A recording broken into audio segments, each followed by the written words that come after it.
Pfingste von Lina Sommer. Lang schon tut man simuliere und schon lang auch disputiere, was man sich an Pfingste kennt und was man sich leichte kennt. Jedes oder anderes Plänchen, Vater, Ketsche, Sanche, Lähnche, die Mama voll Energie kommentiert eine Landpartie. Und der Papa gut gezogen, ist ganz frisch und aufgebrochen und die anderen bleiben drin, weil sie noch nicht fertig sind. Endlich, so um 10:30, luftig, duftig wie die Elfe, fahren sie, voll Seelenruhe, Atemausflugsörtchen zu.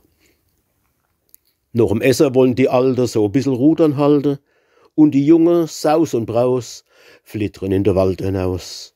Und so manche denkt verklärt, dass sich mancher heut erklärt, wie sie sich dort amüsieren, brauche ich nicht zu explizieren.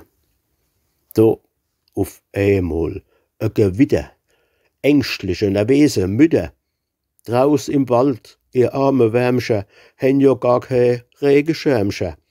Oh, die frisch gebrennte Leckchen, oh, die steif gestärkte Röckchen und verhüllt ei Haupt, o Muse, die verdrickte spitze Bluse. Sturm auf Tram und Eisenbahnen, statt der Kleider, nasse Fahne. Seufzer, Vorwürf um die Wette, lange Gesichter, spitze Rette. Wär ich doch daheim geblieben, ja hab ich dich hinausgetrieben. Und der weitere Zank und Streit spart mir bis zur Häuslichkeit. Von dem Ältsten bis zum Jüngsten wünsch ich euch ein frohes Pfingste.